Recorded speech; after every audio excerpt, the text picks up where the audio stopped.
नमस्कार, एक बार फिर से आज आपके साथ बातचीत करेंगे एक बड़े इंटरेस्टिंग विषय के ऊपर।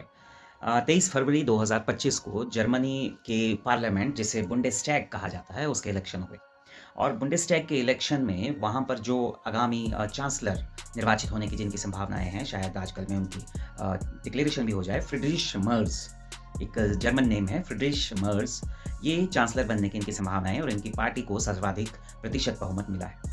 तो जब मैंने इसके बारे में जानने की कोशिश की, तो मुझे भी आज ही पता लगा इसकी एक अनोखी और प्रक्रिया जो बड़ी कॉम्प्लिकेटेड है।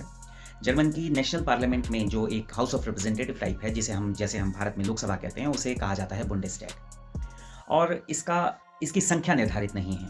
जर्मनी के जो ये राष्ट्रीय संसद है बुंडेस्टैग, इसका निर्वाचन किया जाता है 4 वर्ष के लिए। उस जर्मनी संघीय राज्य का हर 18 वर्ष प्राप्त कर चुका जर्मन नागरिक इसमें वोट डाल सकता है और इसे निर्वाचन क्षेत्रों में बाँटा जाता है। संघीय राज्य के साथ-साथ संघीय राज्य को निर्वाचन क्षेत्रों में बाँटकर उस हर मतदाता को 2 वोट देने का अधिकार होता है।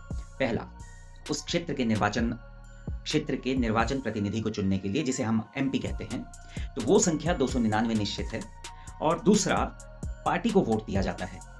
तो पहला वोट दिया जाता है कैंडिडेट के लिए जो उस निर्वाचन क्षेत्र के प्रतिनिधि के रूप में पार्टी का ही उम्मीदवार होता है, वहाँ पर भी मल्टी पार्टी सिस्टम है और दूसरा वोट दिया जाता है कैंडिडेट को ना देकर पार्टीज़ को, जो कि संघीय राज्य के लिए पार्टीज़ के लिए वोट डिसाइड करता है, वोट परसेंटेज। मतों की गणना भी इसी आधार पर होती है कि यदि वो निर्वाचन क्षेत्र से कोई कैंडिडेट जीतता है और उसकी पार्टी को भी उस बहुमत के हिसाब से संघीय संसद में सीटें मिलती हैं और उस रैंकिंग में उसका नाम होता है, तभी वो निर्वाचन क्षेत्र से चुना हुआ माना जाता है। तो थोड़ा ज़रा कॉम्प्लिकेटेड सा ये बड़ा एक समझने वाला इश्यू है, तो इसे इस तरह से समझा जाना चाहिए कि जर्मनी का हर नागरिक संसद के लिए 2 वोट देता है।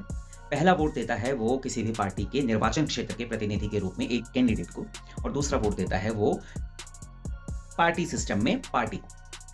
निर्वाचन क्षेत्र के जो कैंडिडेट हैं उनकी संख्या निर्धारित है 299 और संघीय चुनाव अधिनियम 2023 को संशोधित करने के बाद जर्मन संसद जो बुंडेस्टैग है, उसकी संख्या को लिमिट किया गया है, सीमित किया गया है 630 पर, जो कि बढ़ती रहती थी, घटती-बढ़ती रहती थी और इस बार अगर चुनाव होते तो वो 733 होती, लेकिन उसकी संख्या को ज़्यादा ना बढ़ने दिया जाए, इसलिए उसे 630 पर सीमित किया गया, जिसके कारण पार्टी के वोट के आधार पर जो सीटें भरी जाएँगी, वो 331 हो जाती हैं। तो 331 पार्टी के वोट परसेंटेज के आधार पर सीटें भरी जाएँगी और 299 सीटें संघीय राज्यों के निर्वाचन क्षेत्रों के प्रतिनिधि के रूप। लेकिन एक इंटरेस्टिंग फैक्ट ये है कि संघीय निर्वाचन क्षेत्र के प्रतिनिधि जो पार्टी के उम्मीदवार होते हैं, उन्हें पार्टी के बहुमत प्रतिशत के हिसाब से जो सीटें मिलनी हैं, उसमें भी अपनी रैंकिंग को लाना होता है।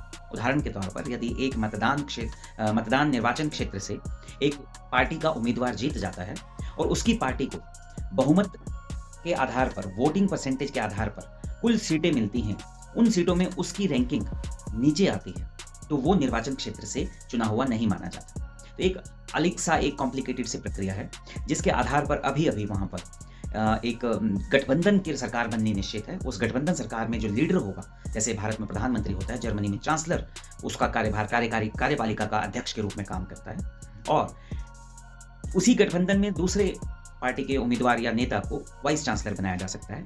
जर्मनी में भी राष्ट्रपति ही चांसलर या संसद की कार्यकारी को निर्धारित करता है और राष्ट्रपति ही चुनाव की तिथि घोषित करता है। तो जर्मनी के नए चांसलर फ्रीड्रिश मर्ज घोषित हुए हैं, उनका चुना जाना निश्चित है। ओलाफ शोल्ज पुराने चांसलर थे।